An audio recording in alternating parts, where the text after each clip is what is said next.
Hello everyone, my name is Saumya and welcome back to my YouTube channel. बच्चों, आज का rotational dynamics का होने वाला है लेक्चर नंबर 13 और उसके अंदर हम पढ़ेंगे रोटेशनल काइनेटिक एनर्जी को।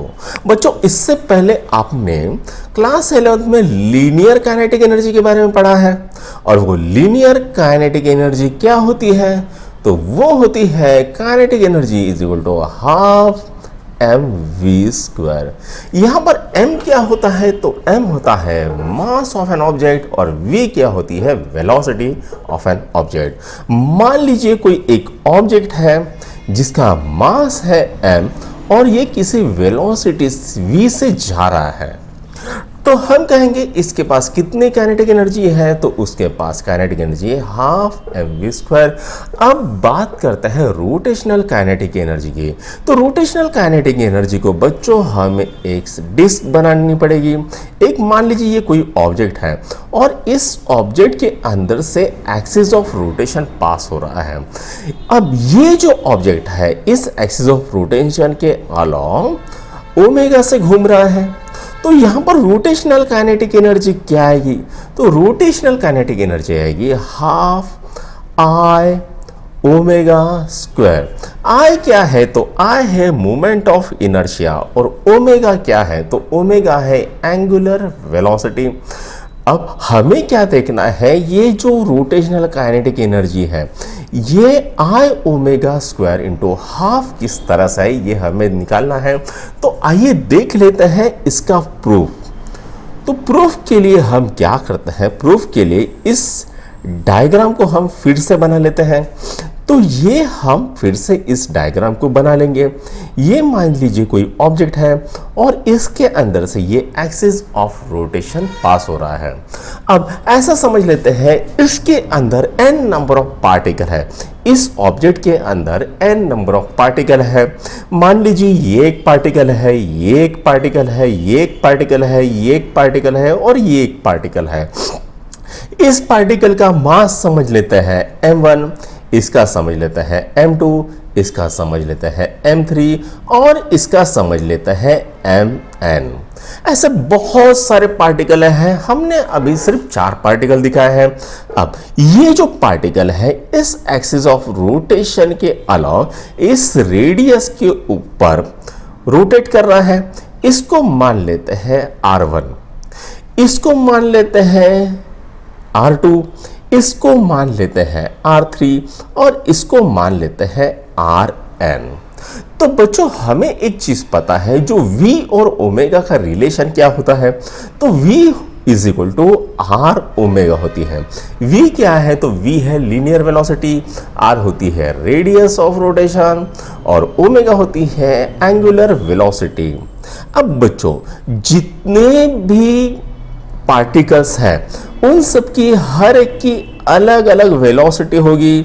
मान लो ये पार्टिकल है 1 तो इसकी वेलोसिटी होगी v1, ये पार्टिकल है इसकी वेलोसिटी होगी v2, ये पार्टिकल है इसकी वेलोसिटी होगी v3 और ये पार्टिकल है इसकी वेलोसिटी होगी vn। लेकिन एक बात है कि बच्चों सबका जो एंगुलर वेलोसिटी होती है वो हमेशा कांस्टेंट होती है। तो यहां पर पहले पार्टिकल का v1 की अगर हम बात करेंगे, v1 is equal to r1 omega हो जाएगा। v2 की बात करेंगे तो v2 is equal to r2 omega हो जाएगा। उसी तरह से vn की बात करें तो rn ओमेगा होता है। यानी हर पार्टिकल की लीनियर वेलोसिटी अलग अलग होगी लेकिन एंगुलर वेलोसिटी सेम हो जाएगी।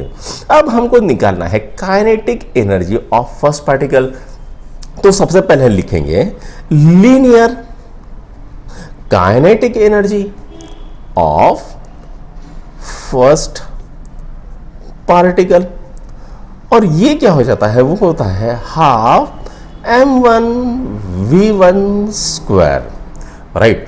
अब यहां पर v1 जो है इसकी वैल्यू हम यहां पर पुट कर देंगे, तो ये क्या आएगी? Half m1 into r1 omega whole square. इसको अगर सिंप्लीफाई करता है तो हमें क्या मिलेगा? Half into m1 into r1² into ओमेगा²। तो ये तो बच्चों है linear kinetic energy of first particle हो गया। उसी तरह से सेकंड पार्टिकल के लिए क्या आएगा, वो आएगा half m2r2 square omega square. n number of particle के लिए क्या आएगा, n पार्टिकल के लिए आएगा half mn rn square omega square. Right, अब हमको एक चीज ध्यान में रखनी है बच्चों कि ये जितने भी इंडिविजुअल पार्टिकल्स हैं इनको अगर जोड़ दे तो हमें क्या मिलेगा, हमें मिलेगी रोटेशनल काइनेटिक एनर्जी। तो हम कैसा कह सकते हैं, rotational kinetic energy, rotational kinetic energy is equal to sum of individual translational kinetic energy. Kinetic energy तो rotational kinetic energy is equal to half into m1 r1 square omega square plus half m2 r2 square omega square plus so on half mn rn square omega square. अब यहां पर जो half और omega square ये क्या करेंगे, ये common निकालेंगे तो half omega square is equal to m1 r1 square plus m2 r2 square plus so on mn rn square. Right, अब ये जो टर्म है इसकी जगह पे मैं क्या लिखूंगा, समेशन लिख दूंगा। ये क्या है m1 r1 square plus m2 r2 square और ये क्या हो जाएगा, ये समेशन हो जाएगा। तो इसकी जगह पे मैं क्या लिखूंगा, ब्रैकेट के अंदर summation i is equal to 1 to n mi ri square, ये इस तरह से दूंगा। और हमें पता है इस टर्म क्या होती है, ये होता है मोमेंट ऑफ इनर्शिया, I होता है। तो मैं इसकी जगह पे I अगर पुट कर दूं तो हाफ I ओमेगा स्क्वायर। तो रोटेशनल काइनेटिक एनर्जी का प्रूफ क्या आता है, तो वो आता है हाफ I ओमेगा स्क्वायर। तो ये यहां पर प्रूव हो जाता है। अब चलते हैं नेक्स्ट कॉन्सेप्ट की ओर। तो नेक्स्ट टॉपिक है बच्चों moment of inertia of a body with continuous mass. तो यहां पर हम सबसे पहले निकाल लेते हैं एक्सिस ऑफ रोटेशन। यहां पर मान लीजिए कोई एक ऑब्जेक्ट है, इस ऑब्जेक्ट का मास समझ लेते हैं m है और यहां पर रेडियस ऑफ रोटेशन है, यानी इस रेडियस के अलोंग ये ऐसा सर्कुलर मोशन कर रहा है। तो इसका मोमेंट ऑफ इनर्शिया क्या आएगा, तो इसका मोमेंट ऑफ इनर्शिया आएगा m r स्क्वायर। ये हमने इससे पहले भी देखा है। अब मान लेते हैं ये तो सिंगल पार्टिकल हो गया, इसकी जगह पे अगर हम 4 पार्टिकल ले लें यानी 4 पार्टिकल ले लेते हैं तो 4 पार्टिकल अलग अलग दिशा में जा रहे हैं। मान लो ये कोई एक पार्टिकल यहां पर है, दूसरा पार्टिकल यहां पर है, तीसरा पार्टिकल यहां पर है और चौथा पार्टिकल यहां पर है। मान लो इसको हम नाम देते हैं m1, इसको बोल देते हैं m2, इसको बोल देते हैं m3 और इसको बोल देते हैं m4। ये है मान लीजिए रेडियस ऑफ रोटेशन r1, ये समझ लेते हैं r2, ये समझ लेते हैं r3 और ये समझ लेते हैं r4। तो इसका मोमेंट ऑफ इनर्शिया क्या हो जाएगा, total moment of inertia is equal to i1 plus i2 plus i3 plus i4 हो जाएगा। राइट, तो यहां पर हम i1 की वैल्यू क्या आएगी, m1 r1 square plus i2 की वैल्यू क्या आएगी, m2 plus r2 square, i3 की वैल्यू क्या आएगी, m3 प्लस r3 स्क्वायर और चौथे ऑब्जेक्ट की वैल्यू क्या आएगी, वो आएगी m4 प्लस r4 स्क्वायर। तो ये तो हमने लिख लिया। मान लीजिए कोई एक ऐसी कंटिन्यूअस बॉडी है और इस कंटिन्यूअस बॉडी के अंदर इनफाइनाइट नंबर ऑफ पार्टिकल है, बहुत सारे पार्टिकल हैं। जैसे ये एक पार्टिकल है, यहां पर एक पार्टिकल है, यहां पर एक पार्टिकल है, ऐसे ये पूरी की पूरी इनफाइनाइट पार्टिकल से बनी हुई है। तो क्या हम मोमेंट ऑफ इनर्शिया का फॉर्मूला इस तरह से यूज करेंगे, m1 r1 square plus m2 r2 square plus m3r3 square plus m4r4 square, ऐसे सोन क्या ऐसे चलते रहेगा। ये तो फॉर्मूला भैया कभी खत्म ही नहीं होगा। तो यहां पर हम इस तरह से फॉर्मूले को यूज नहीं कर सकते हैं। तो ऐसे टाइम पर हम क्या करते हैं, तो ऐसे टाइम पर हम इंटीग्रेशन का यूज करते हैं। क्या करते हैं, तो ऐसे टाइम पर हम इंटीग्रेशन का यूज करते हैं। तो इंटीग्रेशन में होता क्या है, तो इंटीग्रेशन में ये जो भी पार्टिकल्स हैं इनको छोटे छोटे छोटे छोटे पार्टिकल्स में कन्वर्ट कर देते हैं। जैसे ये बड़ा इसका मास है समझ लो m, तो छोटा पार्टिकल हो गया उसका मास कितना हो जाएगा, तो इसका मास हो जाएगा dm, और इस dm का मोमेंट ऑफ इनर्शिया भी छोटा आ जाएगा, वो आ जाएगा di। तो di is equal to dm into R square, ये फॉर्मूला आ जाएगा।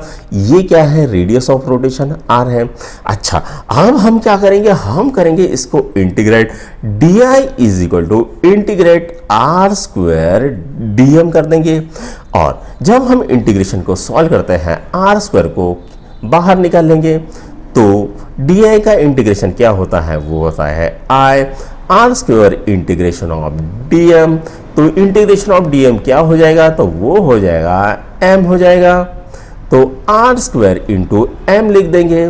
तो ये हमारा इंटीग्रेशन की हिसाब से आया हुआ फॉर्मूला है। इसको नोट डाउन करो, फिर आगे बढ़ते हैं। तो बच्चों अभी हमको moment of inertia of ring निकालनी है। तो मान लीजिए कोई एक रिंग है, उसका मोमेंट ऑफ इनर्शिया हमको निकालना है। ये समझ लेते हैं एक पतली सी रिंग है, इसका मोमेंट ऑफ इनर्शिया किस तरह से निकालना है ये हमें देखना है। तो बच्चों इसके लिए ना हमें दो एजम्पशंस करने पड़ते हैं। तो एजम्पशंस क्या है, पहला एजम्पशन है बच्चों, तो रिंग जो है, रिंग का मास यूनिफॉर्म है, यानी यहां पर जो मास है वही यहां पर मास है, उतना ही मास यहां पर है, उतना ही मास यहां पर है, उतना ही मास यहां पर है।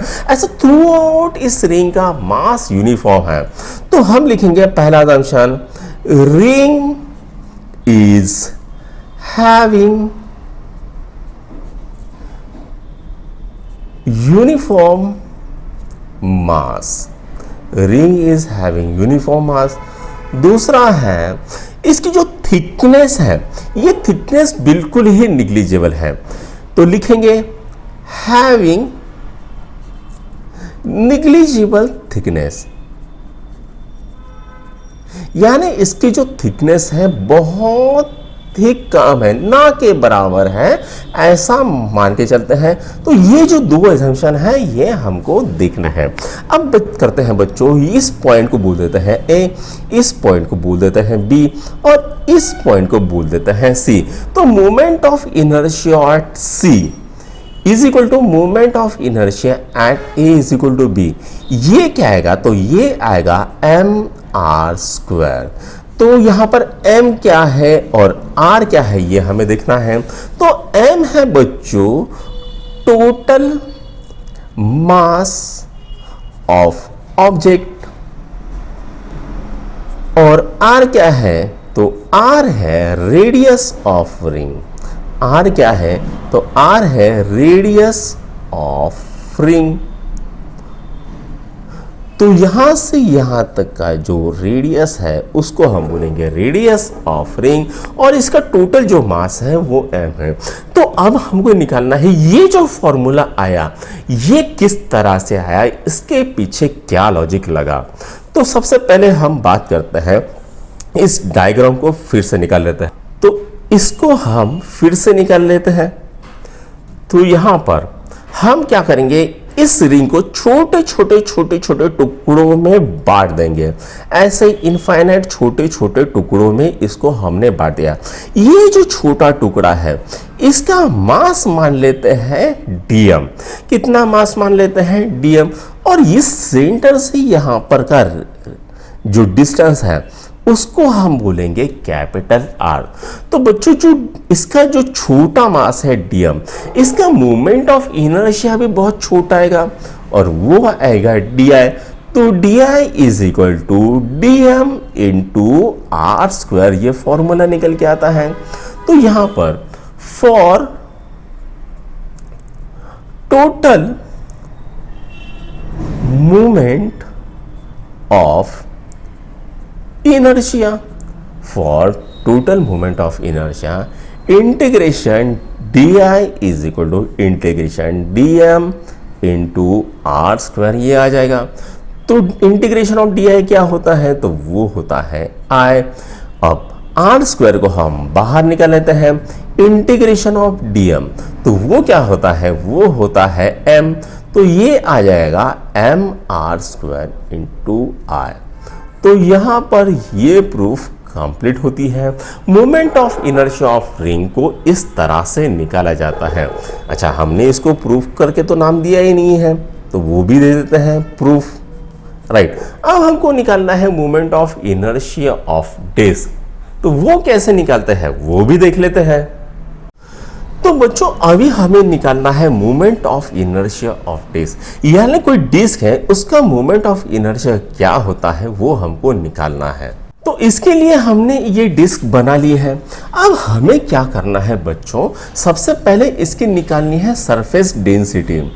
तो सरफेस डेंसिटी का फॉर्मूला क्या होता है, तो सरफेस डेंसिटी का फॉर्मूला होता है मास अपॉन एरिया। इसको क्या बोलते हैं, मास पर यूनिट एरिया। अब ये जो पूरी डिस्क है इसका मास मान लेते हैं कैपिटल एम है, और इसका एरिया क्या आएगा, तो इसका एरिया आएगा pi are square, mass upon pi are square, ये इसका। और ये सरफेस डेंसिटी है इसको हम सिग्मा से दिखा देंगे, sigma is equal to M upon pi are square. ये तो सबसे पहले हमको निकालना पड़ेगा सरफेस डेंसिटी। अब हमें क्या करना है बच्चों, ये जो डिस्क है इसको छोटे छोटे छोटे छोटे रिंग में काटना है। तो ये मान लो पहली रिंग है, ये क्या है, ये पहली रिंग है, ये दूसरी रिंग है, ये समझ लेते हैं दूसरी रिंग है। सही तरीके से नहीं बन रही है लेकिन फिर भी आप ऐसा समझ लो वो सही बन रही है। तो ये तीसरी रिंग है। ऐसे ही छोटी छोटी छोटी छोटी रिंग्स में क्या करेंगे, हम इसको काट लेंगे, ठीक है। ये हमने इस तरह से बना ली। अब ये जो छोटी रिंग है इसका मान लेते हैं जो रेडियस है वो रेडियस है dr, और ये जो पूरा का पूरा रेडियस है इसको तो हमने कैपिटल R बोला ही है। तो ये मान ली छोटा रेडियस है। अगर हमको इसका सरफेस डेंसिटी निकालना है तो वो किस तरह से निकालेंगे, कोई भी एक रिंग पकड़ लेते हैं उसका सरफेस डेंसिटी निकालते हैं। तो सिग्मा इज इक्वल टू क्या आएगा, तो वो आएगा dm। dm क्या है, तो ये जो छोटी सी रिंग है इसका जो मास आएगा वो क्या आएगा, तो वो आएगा dm। इसका एरिया क्या आएगा, तो मान लो ये एक रिंग निकाल के मैंने अलग से रख दी है, तो ये समझ लेते हैं वो एक रिंग है जो हमने काट के अलग निकाली है। अगर मैं इसको काट के सीधी बना देता हूं तो क्या ये ऐसे एक सीधी लाइन में आ जाएगी, इसको मैंने काट दिया और इसको लंबा कर दिया। तो मान लेते हैं ये जो इसकी थिकनेस है ये थिकनेस को बोल देते हैं dr, और ये पूरी जो लेंथ है वो कितनी आएगी, तो वो आएगी 2 पाई r। तो जो इसका एरिया आएगा dm अपॉन एरिया वो कितना आएगा, तो वो आएगा 2 pi r into D R. तो यहां पर dm क्या हो जाएगा, dm is equal to sigma into 2 pi r into D R हो जाएगा। ये मुझे मिल रहा है। अब मुझे इसका मोमेंट ऑफ इनर्शिया निकालना है, तो di is equal to dm into R square, ये फॉर्मूला यूज करूंगा मैं। तो मैं क्या करता हूं, दोनों साइड में इंटीग्रेशन लगा देता हूं।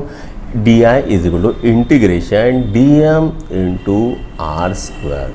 तो dm की वैल्यू क्या निकली थी, तो dm की वैल्यू ये निकली थी, तो ये वैल्यू यहां पर पुट कर देंगे, integration of sigma into 2 pi r into D R into R square. अच्छा, ये जो r है और ये r है ये दोनों सेम है, तो मैं क्या करता हूँ, इसको भी कैपिटल आर कर देता हूँ, और सिग्मा और 2 पाई इसको क्या करता हूँ, इसको इंटीग्रेशन के बाहर निकाल देता हूँ। Integration of 2 pi sigma 2 pi R integration R cube into D R. अब बच्चों मुझे यहां पर लिमिट लगानी पड़ेगी, और वो लिमिट क्या है, 0 टू आर। अब ये 0 क्या है और r क्या है, तो मान लो बीच में एक बहुत सी छोटी सी रिंग है जिसका रेडियस कितना है, तो उसका रेडियस है 0, और यहां पर बाहर में आउटर मोस्ट रिंग है और इसका रेडियस कितना है, तो इसका रेडियस है कैपिटल आर। तो यहां पर 0 से r ये क्या बन गई, ये इसके लिमिट बन गई है। यही लिमिट हमने यहां पर लिख दी है। अब मैं क्या करता हूं, इसको सॉल्व करता हूं। 2 सिग्मा पाई इंटू यहां पर इसको इंटीग्रेशन को सॉल्व करेंगे तो ये क्या आएगा, तो ये आएगा r to the power 4 upon 4 0 to r। अब ये 4 को मैं इधर ले जाता हूं, 2/4 इंटू सिग्मा। सिग्मा की वैल्यू कितनी है बच्चों, तो सिग्मा की वैल्यू है m upon pi are square. तो ये सिग्मा की वैल्यू मैं डाल देता हूं यहां पर, m upon pi are square into pi. इसको अगर सॉल्व करूंगा तो मुझे क्या मिलेगा, r टू द पावर 4 मिल जाएगा। यहां पर पाई से पाई मर जाएगा, और 2 से ये 2 मर गया, तो यहां पर क्या आएगा, तो यहां पर आएगा 1/2 into m r square into r to the power 4। R square यहां पर मर जाएगा और बचेगा क्या, आर स्क्वायर। तो ये आता है हाफ एम आर स्क्वायर। तो हमें यहां पर movement of inertia of disc मिल गया है, और movement of inertia of disc क्या आता है, तो वो आता है हाफ एम आर स्क्वायर। तो बच्चों आज का लेक्चर हम यहीं पर खत्म करते हैं। कैसा लगा आपको आज का हमारा ये लेक्चर? अगर पसंद आए तो अपने दोस्तों के साथ लाइक, शेयर और सब्सक्राइब जरूर कीजिए। Thank you.